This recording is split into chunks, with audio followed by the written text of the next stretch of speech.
नमस्कार, मैं हूं अमीश देवगन और आप देख रहे हैं आर पार। नोटबंदी पर देश की संसद में हंगामा हो रहा है, लेकिन क्या किसी सांसद ने इस बात की मांग उठाते हुए हंगामा किया कि पाकिस्तान को आतंकी राष्ट्र घोषित किया जाए? यह सवाल आज हर हिंदुस्तानी, हर देशवासी पूछ रहा है, क्योंकि जब अमेरिकी संसद में ऐसी मांग उठती है तो हम बहुत खुश हो जाते हैं, हम तालियां बजाने लगते हैं। लेकिन क्या हम 26/11 को भूल जाते हैं? क्या हम उरी हमले को भूल जाते हैं जिसमें हमारे नागरिक मारे गए थे, जवान शहीद हुए थे? क्या सरहद पर दी गई शहादतें इतनी कमजोर है कि 2 दिन में हम उसे भूल जाएं? आज नोटबंदी के इस महाशोर के बीच हम ये बड़ा सवाल खड़ा करते हैं, बड़ा सवाल उठाते हैं कि पाकिस्तान पर संसद क्यों खामोश है? मुंबई हमले को लगभग 8 साल पूरे हो गए हैं, लेकिन इसके गुनाहगार पाकिस्तान में खुलेआम घूम रहे हैं। लेकिन इसी बीच सांसद राजीव चंद्रशेखर ने पाकिस्तान को आतंकी राष्ट्र घोषित करने का बिल पेश कर दिया है संसद में। तो क्या सभी पार्टियां खुलकर इसका साथ देंगी? इसी सवाल पर आज होगा आर पार। पाकिस्तान को घोषित करो आतंकी राष्ट्र, क्योंकि शहादत को 26/11 को, उरी को सिर्फ 2 दिन तक याद नहीं रखा जा सकता। अगर करना है तो पाकिस्तान को आतंकी राष्ट्र घोषित करो। आर पार में आज सबसे बड़े पैनल के साथ यही होगी बड़ी बहस।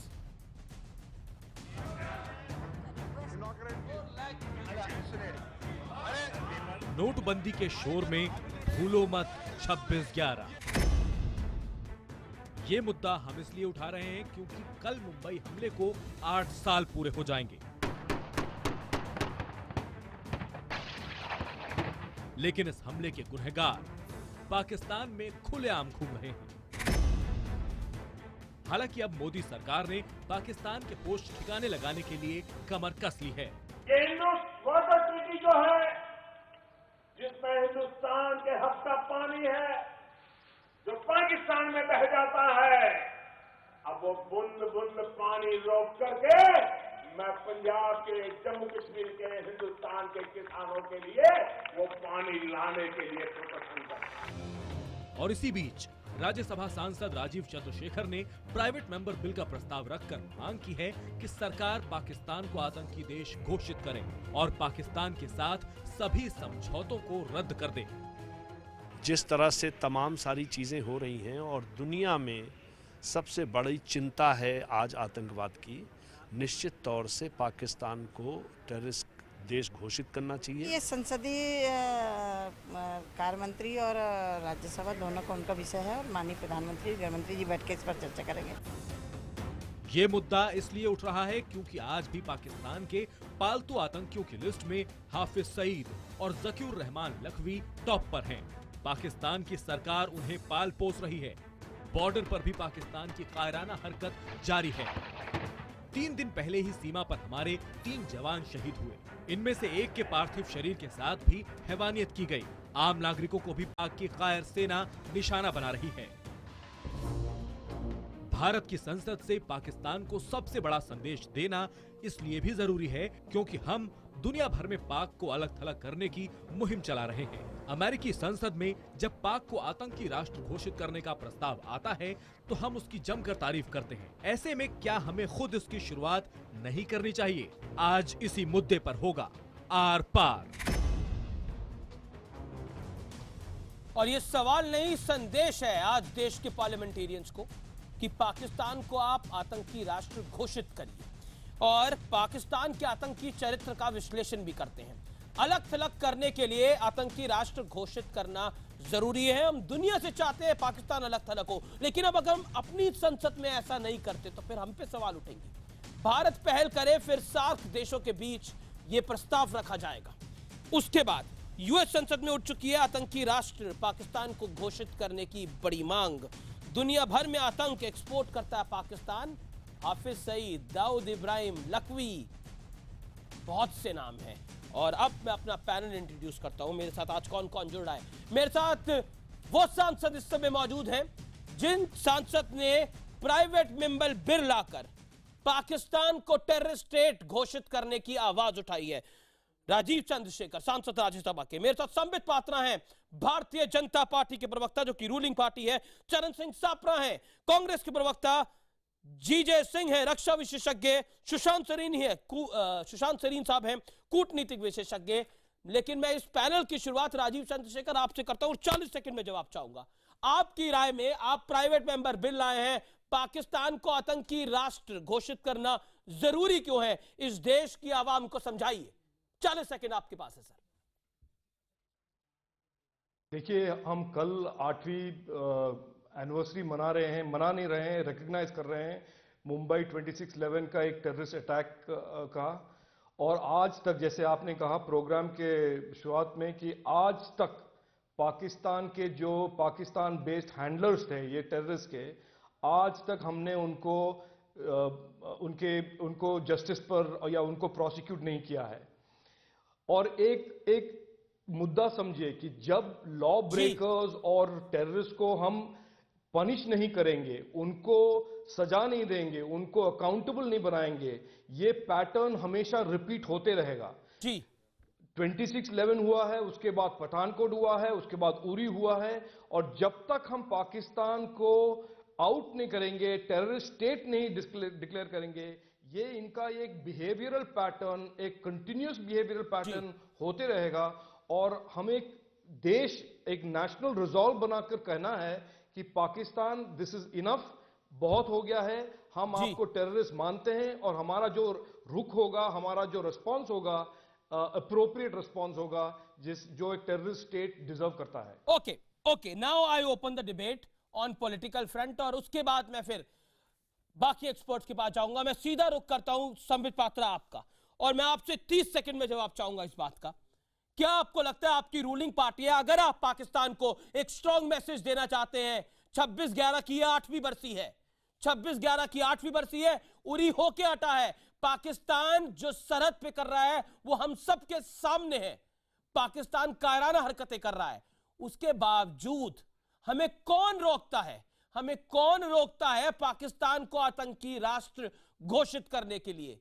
क्योंकि संसद में नोटबंदी को लेकर तो खूब शोर शराबा मच रहा है, कोई बोल रहा है गलत है, कोई बोल रहा है अच्छा है, लेकिन वो पाकिस्तान जो हमारे सैनिकों को मारता है, हमारे लोगों को मारता है, उसको आतंकी राष्ट्र घोषित करने पर कोई हंगामा नहीं मचाता। क्यों? न सत्ता पक्ष न विपक्ष, क्यों? आज इस देश के नागरिक होने के नाते मैं यह सवाल आपसे पूछा हूं संबित पात्रा। देखिए, पहले तो मैं राजीव चंद्रशेखर जी का बधाई करूंगा कि मैं उनके एक आर्टिकल को अभी पढ़ रहा था डिबेट में आने से पहले, और उनका जो मकसद है, जो उन्होंने उस आर्टिकल में लिखा है कि he wants to change the discourse in the country for Pakistan को लेकर जो भारत में एक डिस्कोर्स है, उस डिस्कोर्स को बदलकर पाकिस्तान की असलियत को जनता के सामने और देश के संसद के सामने एक डिबेट के तौर पे लाना चाहते हैं। उसके लिए उनको बधाई है, हर हिंदुस्तानी आज उनके साथ खड़ा है। मगर जहां तक आपने सरकार का सवाल पूछा, मैं संसद का जो प्रिविलेज है, ये बिल एक प्रॉपर्टी है अब संसद का, तो उस बिल को किस प्रकार से आगे गति मिलेगा, मैं उस पर संसद में चूंकि मैं नहीं हूं, मैं कमेंट नहीं कर सकता। मगर जो भारत का प्रेरोगेटिव है पाकिस्तान को लेकर, जो प्रिंसिपल है जिस पर भारत चलता है, क्योंकि वो एक कंटिन्यूम में चल रहा है, वो मैं बता सकता हूं जी। देखिए, भारत 3 प्रिंसिपल्स को मानता है पाकिस्तान को लेकर। नंबर 1, वो ये मानता है कि हम पीस चाहते हैं, हम शांति चाहते हैं और बातचीत के माध्यम से शांति चाहते हैं, number 1। Number 2, talks and terror can not exist together. बातचीत तो चाहते हैं, मगर आतंकवाद और बातचीत, बम और बातचीत एक साथ हो, यह संभव नहीं है। और तीसरी बात जो भारत मानता है, हम बातचीत तो चाहते हैं, मगर बातचीत केवल पाकिस्तान और भारत के बीच में हो, कोई तीसरा स्टेक होल्डर ना हो। ये 3 जो है, ये गाइडिंग प्रिंसिपल्स हैं। स्वाभाविक रूप से जो अभी राजीव चंद्रशेखर जी का प्राइवेट बिल है आतंकवाद स्टेट घोषित करने का, उसमें 2-3 बहुत बड़े विषय इसमें जुड़ के आते हैं कि ये तीनों जो पिलर्स हैं, जो हम उसको अभी तक मानते आ रहे हैं, वो डेमोलिश हो जाएंगे, क्योंकि बातचीत का तो कोई सवाल ही नहीं उठता है। क्योंकि अगर हम आतंकवाद स्टेट घोषित करते हैं as it is in his bill, तो आप मेरे सवाल पे आइए ना, आतंकी राष्ट्र घोषित होना चाहिए नहीं होना चाहिए पाकिस्तान? संसद में नोटबंदी को लेकर तो बिल्कुल होना चाहिए, बिल्कुल होना चाहिए। और सबसे बड़ी बात है, इसमें कोई शंका ही नहीं, देखिए, मैं आपको वही समझा रहा था। ये 30 सेकंड में इतने बड़े जवाब नहीं हो पाते हैं। आप तो जानते हैं अमीश जी, ये बहुत गंभीर सवाल है और इसलिए मुझे थोड़ा वक्त दीजिए। चूंकि एक कंटिन्यूअम चला आ रहा है बहुत वर्षों से, जब से दूसरी सरकारें भी रही है, और एक अमन की आशा का ब्रिगेड भी खुला हुआ है देश में, वो आप जानते भी हैं। स्वाभाविक रूप से अब आप देख रहे हैं एक पैराडाइम शिफ्ट हो रहा है पाकिस्तान को लेकर। उरी के हमले के बाद जो पहले कहा जाता था बिजनेस नॉट एज यूजुअल, वो केवल शब्दों में होता था, बिजनेस नॉट एज यूजुअल। तो लोग पूछते थे बिजनेस नॉट एज यूजुअल का मतलब क्या है भैया? वो तो बता दो। What do I तो एक understand? सर्जिकल स्ट्राइक हुआ, हमने मेरे देखा दर्शक है। क्या अंडरस्टैंड करे, ये देश क्या अंडरस्टैंड करे? वो अमन की आशा की ब्रिगेड से आप डर रहे हैं? ये देश ये अंडरस्टैंड करे, दर्शक और आप ये अंडरस्टैंड करें कि पाकिस्तान को लेकर भारत का, इस सरकार का, खास करके मोदी सरकार का जो रवैया है वो अब प्रोएक्टिव हो गया है, पहले रिएक्टिव था। What do you mean by Aman ki Asha brigade? My pointed question, sir. करते थे, मेरा हम प्रोएक्टिव हो गए। मेरा सीधा सवाल, आप अमन की आशा ब्रिगेड से आपका क्या मतलब है? ये तो 20 सेकंड में समझा सकते हैं। Aman ki Asha brigade, what do you mean by that? मैं तो आज ही की न्यूज बता देता हूं। अमन की आशा के ब्रिगेड का मतलब तो आज ही देखिए, आज ही हेडलाइन चल रहा है हर जगह न्यूज चैनल में। फारूक अब्दुल्ला साहब ने क्या कहा है? फारूक अब्दुल्ला साहब जो एक फॉर्मर चीफ मिनिस्टर रह चुके हैं, वो कहते हैं कि पीओके क्या इंडिया के बाप का है जो आप ले लोगे? इंडिया में इतनी हिम्मत ही नहीं है कि पीओके को आप ले ले। ये है अमन की आशा ब्रिगेड। अमन की आशा की ब्रिगेड वो लोग हैं जो जाके पाकिस्तान में कहते हैं मोदी को हटाना होगा और हमें लाना होगा। अमन की आशा वो है जो सलमान खुर्शीद जाके पाकिस्तान में कहते हैं कि पाकिस्तान तो दोस्ती चाहता है, पाकिस्तान तो अमन चाहता है, वो तो हिंदुस्तान है जो अमन नहीं चाहता है। ये है अमन की आशा। ना काउंटर पॉइंट, चरण सिंह सापरा, कांग्रेस स्पोक्सपर्सन। मैं सापरा साहब आपके पास आता हूं। सापरा साहब, अमन की आशा की ब्रिगेड के अंदर इन्होंने एक मणिशंकर अय्यर का नाम गिरा दिया, सलमान खुर्शीद का नाम गिरा दिया, फारूक अब्दुल्ला का नाम गिरा दिया। आप लोग रोकते हैं या आपकी पार्टी रोकती है या आपके नेता रोकते हैं?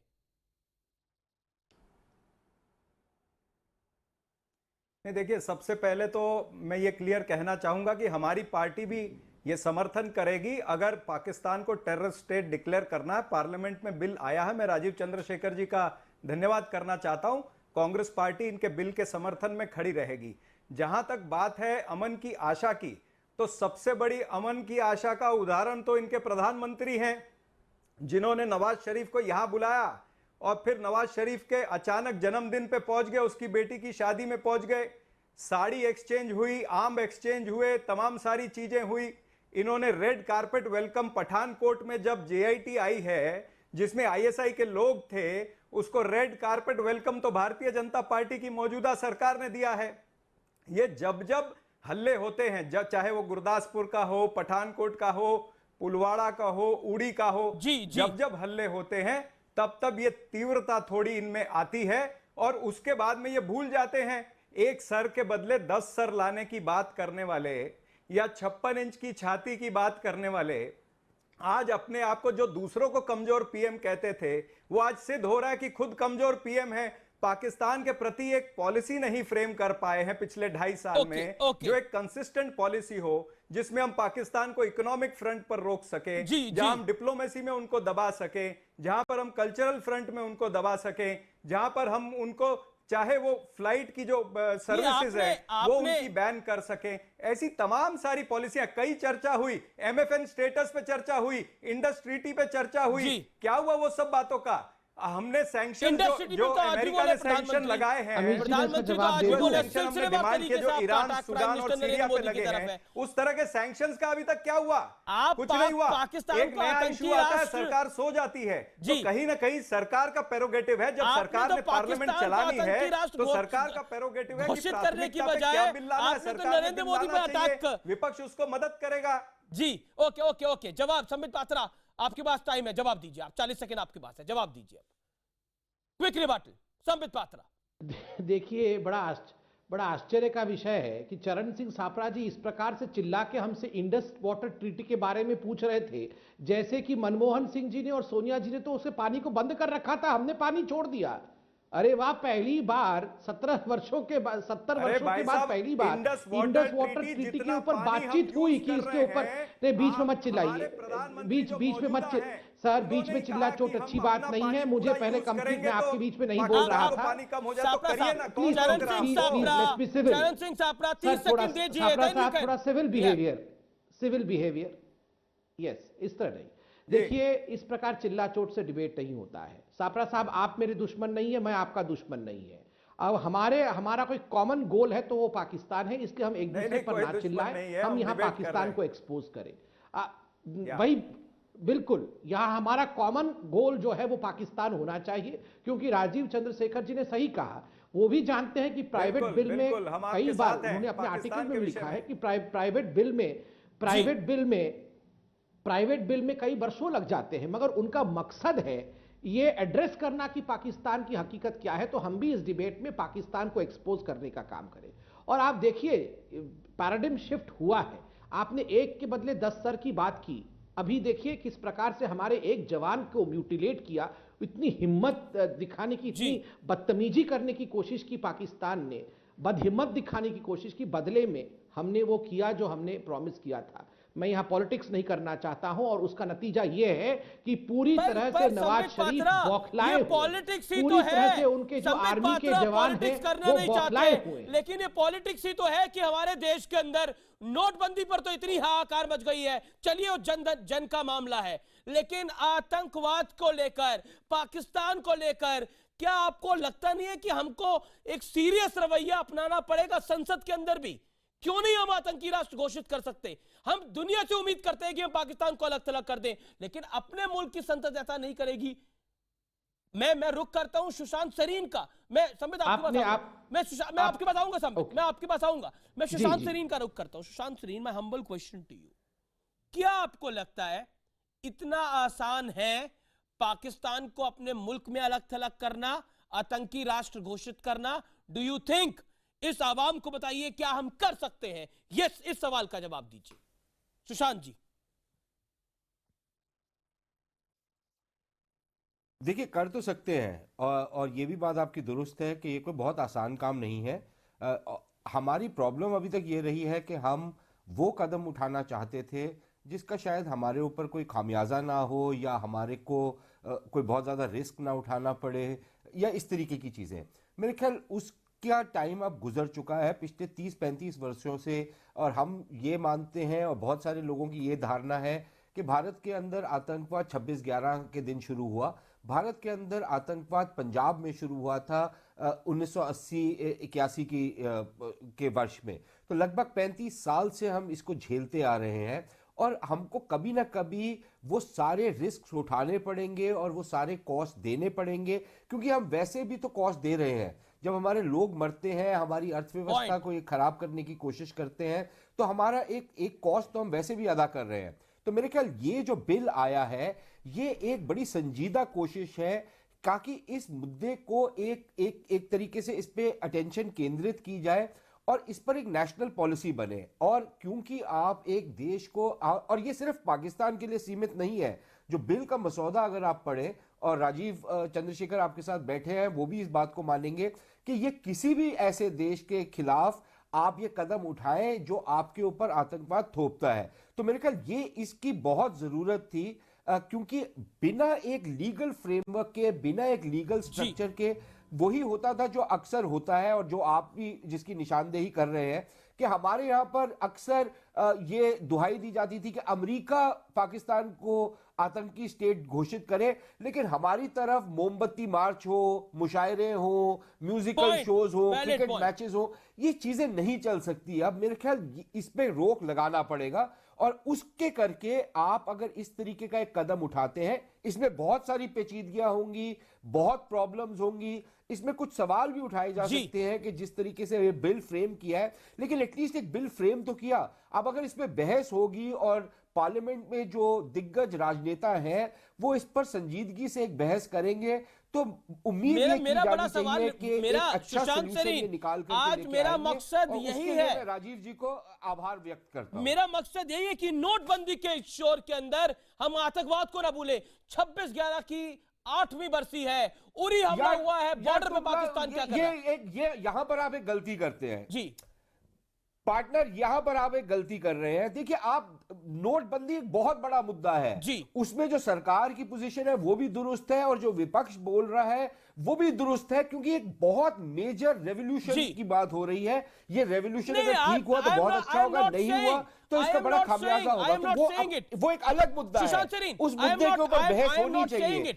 आप दोनों को मिक्स अप मत करिए please. I am not saying it. मेरा कहने का तात्पर्य यह है, क्या हम इस मुल्क के अंदर पाकिस्तान को लेकर पॉलिसी बनाने को लेकर उतना शोर शराबा क्यों नहीं मचा सकते? जब हम इन विषय पर अपनी आवाज उठा सकते हैं तो इस पर क्यों नहीं आवाज उठा सकते? अगर राजीव चंद्रशेखर ने आवाज उठाई है तो उसके सुर में ताल हम क्यों नहीं मिला सकते? वो बड़ी बात है। हम अमेरिका जब घोषित करेगा तब करेगा, हम क्यों नहीं कर सकते घोषित? मेरा बड़ा सवाल ये है, मेरा मूल सवाल ये है। मैं राजीव चंद्रशेखर आपका रुख करता हूं। क्या आपको लगता है जो बात संबित पात्रा ने बोली, अमन की आशा की ब्रिगेड है एक तरफ कुछ लोग अपने लोगों पर ही सवाल खड़े करते रहते हैं, इस बीच आपको ये सब कुछ पॉसिबल होता हुआ दिखता है कि पाकिस्तान आतंकी राष्ट्र घोषित हो जाएगा? आप संसद में बैठते हैं। जवाब राजीव चंद्रशेखर, योर टेक। नहीं, मुझे ये लगता है कि एक टाइम आ गया है कि हम एक नेशनल रिजॉल्व डेमोन्स्ट्रेट करें टू कंट्रीज लाइक पाकिस्तान कि we are a democratic country. हमारे देश में काफ़ी भिन्न भिन्न ओपिनियंस होंगे, लेकिन जब एक नेशनल इंटरेस्ट का मुद्दा आता है, वी कैन कम टुगेदर, हम साथ आ सकते हैं। एंड जैसे सुशांत ने कहा, ये एक टाइम आ गया है कि हम रिकग्नाइज करें ऐसे टेररिस्ट स्टेट को डिफीट करने में हमें एक कॉस्ट भुगतना पड़ेगा।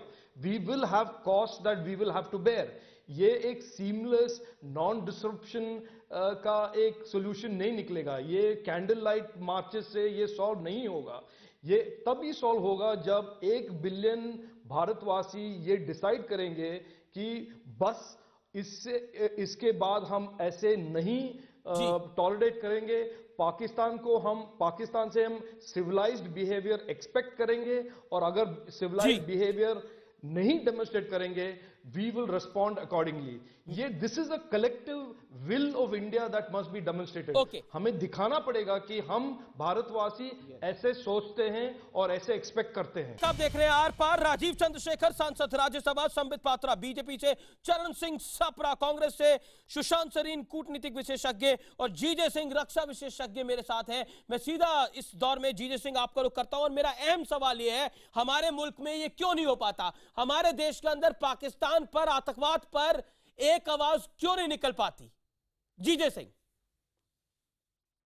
देखिए अमीर साहब, सबसे पहले मैं ये कहना चाहता हूं कि ये जो प्राइवेट बिल है ये एक ऐतिहासिक बिल मानना चाहिए, क्योंकि ऐसी सोच जो राजीव चंद्रशेखर साहब लाए हैं, मैं कहता हूं ये पहली दफा है, तो इसलिए मैं उनको बहुत बहुत बधाई देना चाहता हूं। दूसरी बात, इसको पास करने के लिए सबसे पहले हमको एक सुर, एक जान, एक आवाज बनना पड़ेगा। मगर हमारे देश के अंदर क्या होता है कि आप कल की जो 26/11 कल 26 नवंबर है, अगर उस कांड को ले, उस कांड को रचने वाला, उसका जो आर्किटेक्ट था डेविड हेडले, वो अमेरिका की जेल के अंदर बंद होकर ये एविडेंस विटनेस देता है कि देखिए ये जो लोग जैसे ईशर जहां थे वो एक एलईटी ऑपरेटिव थे, मगर हमारे देश के अंदर ऐसी आवाजें उठती हैं जो उसकी हमदर्दी शुरू कर देती हैं, फॉल्स एफिडेविट कोर्ट के अंदर लेके आ जाती हैं। तो जब ऐसी बातें होंगी तो कैसे ऐसे बिल पास होंगे? दूसरी बात ये कि देखिए एक टेररिस्ट को जरूर पहचानता है, हम आप या आम आदमी सड़क के ऊपर जो वो ना पहचाने। अभी इतने बड़े जो एक आतंकी है, अगर वो एविडेंस, वो विटनेस देता है, तो फिर भी अगर ऐसे एक आवाज ना उठे तो कितना मुश्किल है। ऐसे मैं देख रहा हूं कि गुरु की बात होती है। बहुत बड़ा पॉइंट हिट कर रहे हैं। दूसरी बात, आप बहुत बड़ा पॉइंट हिट कर रहे हैं। मैं इस पॉइंट को लेकर जाना चाहता हूं चरण सिंह सापरा के पास। सापरा साहब, ऐसा क्यों होता है? आतंकवाद पर दोहरे मापदंड होते हैं, चाहे वो इशरत जहां हो, चाहे वो अजीज बर्नी की किताब जो लिखी उन्होंने 26/11 के ऊपर, जिसको दिग्विजय सिंह ने उसका विमोचन किया और इसको आरएसएस की साजिश बता दिया। क्या 26/11 आरएसएस की साजिश था? और मैं आपसे ये एक बात जानना चाहता हूं, क्या आपको लगता है टेररिज्म को लेकर, आतंकवाद को लेकर, आतंकवादियों को लेकर हमारे दोहरे रवैये होने चाहिए? चरण सिंह सापरा, जवाब दीजिए इस बात का। Forget everything. नहीं, बिल्कुल जिस सब्जेक्ट पर हम चल रहे हैं कि पाकिस्तान को टेरर स्टेट डिक्लेयर करना चाहिए, कांग्रेस पार्टी आपके साथ में है। मैं तो यही कह रहा हूं, आप इसके ऊपर चर्चा करिए, कांग्रेस पार्टी आपका समर्थन करेगी, इस बिल का समर्थन करेगी। पाकिस्तान निश्चित रूप से टेरर स्टेट डिक्लेयर होना चाहिए। और इनफैक्ट ये राजीव चंद्रशेखर से पहले सरकार ने, क्योंकि एक पार्लियामेंट को चलाने का जो जिम्मा है उसमें क्या क्या एजेंडा आना चाहिए ये सरकार का होता है। अगर ये सरकार इस बिल को लाती तो वो ज्यादा स्वागतनीय होता। मैं ये कहना चाहता हूं। बाकी जो बात आप कर रहे हैं, मेरे सवाल का जवाब नहीं दिया। तो कई सारे उदाहरण हम भी दे सकते हैं, वो भी दे सकते हैं। अगर आप अमन की आशा की बात कर रहे हैं तो सबसे बड़ी कल्चरल फील्ड में अमन की आशा की जो हाल ही में मिसाल है वो तो महाराष्ट्र के मुख्यमंत्री फडणवीस है, जो एक कल्चरल बैन का एक मूड बना था तो उन्होंने बीच में मध्यस्थी करके राज ठाकरे और करण जौहर के बीच में बैठ करके और उन्होंने सेटलमेंट कर दिया। तो ऐसी सेटलमेंट करने से भी वो अमन की आशा वाली बात आती है। तो खैर हम उसमें न जाएं, हम इस पे आए कि इस बिल को पास करना चाहिए। हम समर्थन में हैं। जीजे सिंह wants to react. जीजे Singh 30 seconds. Sambit hold on. जीजे सिंह wants to comment. जीजे सिंह 30 seconds. आप इसको बहुत, जिसे कहते हैं, क्लियर माइंड के साथ सोचिए। अब हमारे देश के अंदर एक इतनी, मैं कहता हूं कि शक्तिशाली गवर्नमेंट है। अमेरिका ने हाफिज सईद के ऊपर $10 बिलियन का इनाम रख दिया है। हमें कौन रोकता है कि हम उसके ऊपर 10 लाख का या 10 करोड़ का, 10,000 रुपए का इनाम ना रख दें। That is the point. Okay. The willingness. Nobody is questioning nationalism, but the willingness to do it. यानी कितनी हमें क्षमता है, कितनी हमें ताकत है, कितना हम करना चाहते हैं। एक बहुत पुरानी कहावत है, जहां चाह है वहां राह है। अगर हम चाहते हैं तो हम कर सकते हैं। अगर इस देश के अंदर सरकार चाहती है, विपक्ष चाहता है, तो कौन रोक सकता है? कौन रोक सकता है? मैं संबित पात्रा आपका रुख करता हूं। आतंकवाद को लेकर अलग अलग आवाजें उठती हैं हमारे मुल्क के अंदर। एक बात जीजे सिंह ने भी बोली, लेकिन चरण सिंह सापरा ने बोला सरकार ये बिल लाती तो ज्यादा बेहतर होता। Sambit Patra, react to it. मैं इसका उदाहरण दे रहा हूं। देखिए, उरी में जो दुर्भाग्यपूर्ण आतंकवादी हमला हुआ, जिसमें हमारे 19 जवान शहादत को प्राप्त हुए, तो चरण सिंह सापरा जी ने उस दिन भी हमसे पूछा था सरकार क्या कर रही है, सरकार क्यों कुछ नहीं कर रही है। जब सर्जिकल स्ट्राइक हो गया बदले में, उसके अगले दिन ये पूछ रहे थे उसका प्रूफ कहां है, सर्जिकल स्ट्राइक हुआ उसका प्रूफ तो लाओ। और खुद राहुल गांधी इस प्रकार का फ्रेज इस्तेमाल कर रहे थे कि खून की दलाली हुई है। ये जब हम करते हैं तो ये इस प्रकार का सवाल पूछते हैं, क्या वहां एक नहीं हो जाना चाहिए था? हमने सर्जिकल स्ट्राइक किया तो क्या ये नहीं होता कि उस समय कांग्रेस और बाकी विपक्ष के लोग भी हमारे साथ खड़े होते और कहते कि हां सलाम, हिंदुस्तान को सलाम। मैं नहीं कह रहा हूं किसी व्यक्ति को सलाम करते, हिंदुस्तान को सलाम। हिंदुस्तान के डिसीजन मेकिंग में एक पैराडाइम शिफ्ट हुआ है और इस प्रकार का एक एक्शन हुआ है। उस समय आप राजनीति कर रहे थे, तो स्वाभाविक रूप से बिल कोई भी लाए, मगर राजनीति करने वाले तो सापरा साहब, मैं आपके बीच में बिल्कुल नहीं चिल्लाता हूं। सापरा साहब, मैं आपके बीच में ऐसे डॉक्टर तो नहीं हूं, आप बीच में चिल्लाने लगते हैं। इसलिए श्री राहुल गांधी जी ने कहा, अमित साहब थोड़ा सा सापरा साहब को बोलिए कि सिविलिटी सीख के आया करे कांग्रेस स्ट्राइक के ऊपर से राजनीतिक रोटियां सेकना चाहते थे। आपकी राजनीतिक रोटियां सेकने से रोका गया आपको, इसलिए आपको तकलीफ हो गई। इस प्रकार बिहेव मत करो, थोड़ा सिविल रहिए। पे मत सेकिए। सर्जिकल स्ट्राइक तो पहले भी हुए, 2013 में भी हुए, 2011 में भी हुए, 2007 में भी हुए। कोई नया काम नहीं किया और किया तो आदमी की बहादुरी थी। उसमें सरकार अपनी फोटो छपा रही है, वो क्या करेंगे बताइए जरा। भगवान राम बन रहे हैं, किस प्रकार से और क्या क्या बातें हुई उस समय वो सब आप जानते हैं। आपके मनोहर पर्रिकर ने तब क्या कहा? अमित जी, आर्मी मैं बोल सकता हूं। डिमोरलाइज करने की बातें कही। चरण सिंह सापरा, नॉट फेयर। चरण सिंह सापरा साहब थोड़ा सा आप उनकी 30 सेकंड थोड़ा बात सा सुनिए, फिर सिविलिटी आप के साथ रिबटल डिबेट करना दीजिएगा। सीख लीजिए। राहुल गांधी मत बनिए प्लीज। संबित 30 सेकंड में अपनी बातों को आप कंप्लीट करिए। संबित, रिक्वेस्ट है मेरी। देखिए, मैंने अभी जीजे सिंह साहब को सुना, उन्होंने एक बहुत सच्ची बात कही जो कि सभी लोग रिफ्लेक्ट कर रहे हैं। राजीव चंद्रशेखर भी रिफ्लेक्ट कर रहे हैं, सुशांत सरीन जी भी रिफ्लेक्ट कर रहे हैं कि एक ऐसा गवर्नमेंट आया है जिसमें स्ट्रांग विल पावर है। और मैं इस गवर्नमेंट को बीजेपी का गवर्नमेंट या मोदी जी के गवर्नमेंट के रूप में नहीं, मैं हिंदुस्तान की गवर्नमेंट कहता हूं।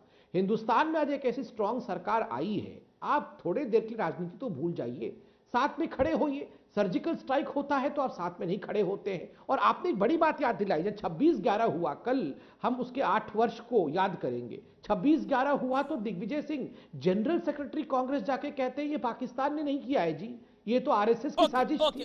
तो आखिर मैं क्या सवाल पूछूंगा? मैं कोई गलत सवाल तो पूछ नहीं रहा हूं। आप अगर खड़े नहीं होंगे अब आपने अपना टाइम ले लिया। संबित अब आपने टाइम ले लिया। ओके, चरण सिंह सापरा, मेरी रिक्वेस्ट है 30 सेकंड में अपनी बात को कंप्लीट करिए, फिर मैं राजीव चंद्रशेखर को इस पॉइंट पे लेना चाहता हूं। You make your point, you go ahead sir.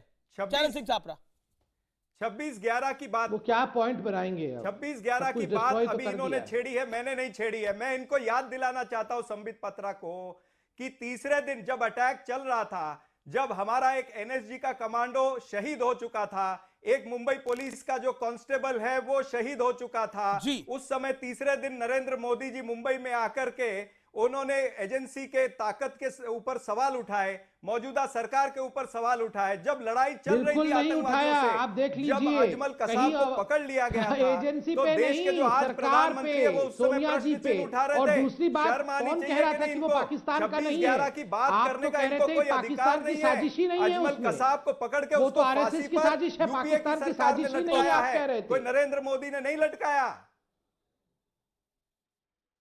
UPA की सरकार ने किसको लटका दिया? जो देश के प्रधानमंत्री है वो तो ये कह रहे थे कि हमारी एजेंसी कमजोर है। क्यों झूठ बोल रहे हैं? और इतना ही नहीं, सत्ता में आने के बाद भी नरेंद्र मोदी जी का ट्वीट था खड़े थे कि छोड़ दो याकूब, जब व्यापारी लोगों की सभा में थे तब उन्होंने कहा कि व्यापारी जो है वो हमारी आर्मी से ज्यादा मेहनत करता है।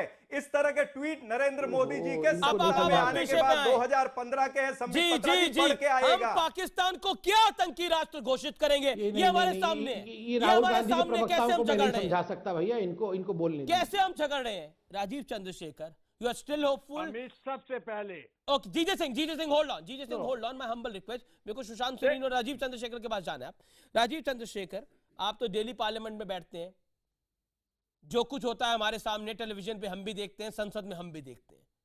क्या आपको लगता है, डिबेट्स में हम भी देखते हैं, क्या आपको लगता है जब हम पाकिस्तान को आतंकी राष्ट्र घोषित करेंगे या करने की कोशिश भी करेंगे, हो जाएगा या ऐसे ही झगड़ा होता रहेगा? तेरी गलती है, मेरी गलती नहीं है, यही सब हम करते रहेंगे?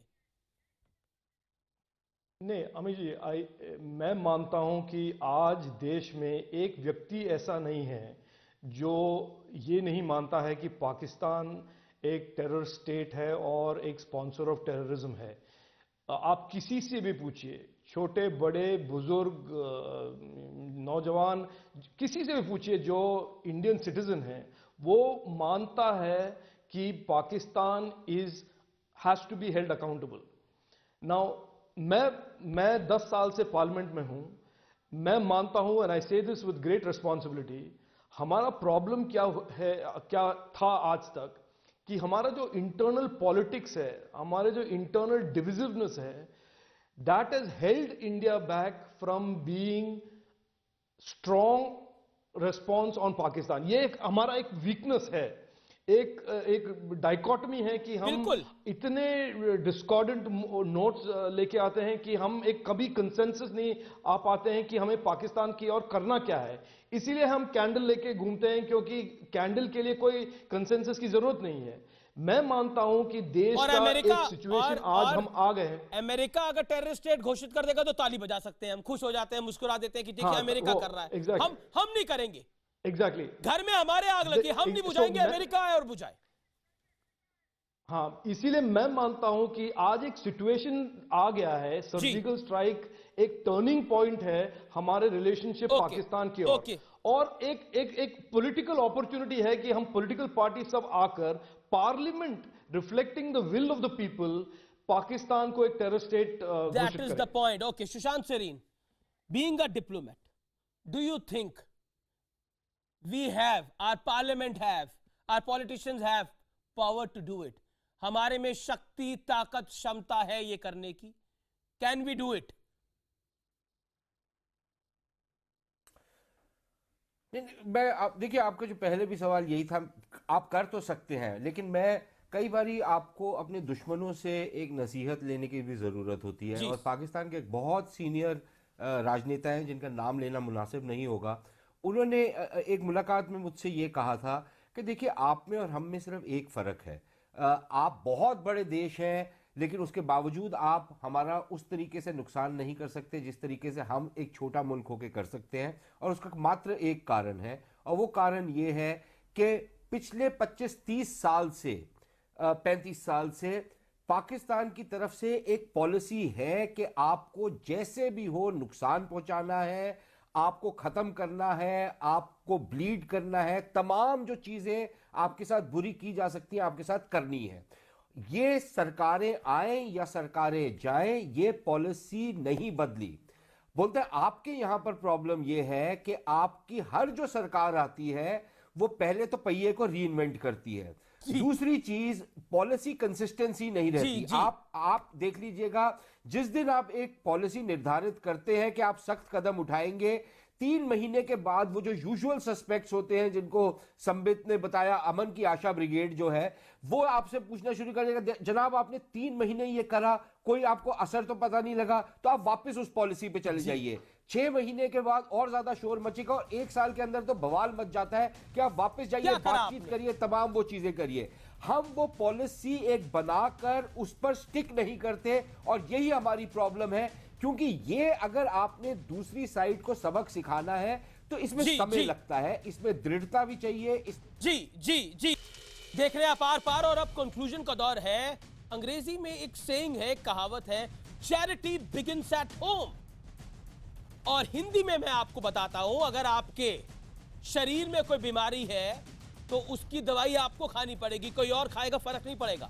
अगर बीमारी भारत में है, आतंकवाद भारत के अंदर है और पाकिस्तान भारत को परेशान करता है, तो अमेरिका उसका इलाज नहीं कर सकता। इलाज भारत में करना पड़ेगा, पाकिस्तान को आतंकी राष्ट्र घोषित करना पड़ेगा। यही सबसे बड़ा इलाज है, यही सबसे बड़ी ओपन सर्जरी है, क्योंकि चैरिटी बिगिंस फ्रॉम होम। जब तक हम खुद नहीं करेंगे, हमारी मदद कोई नहीं करेगा। फिलहाल इतना ही, लेकिन आप देखते रहिए News 18 इंडिया।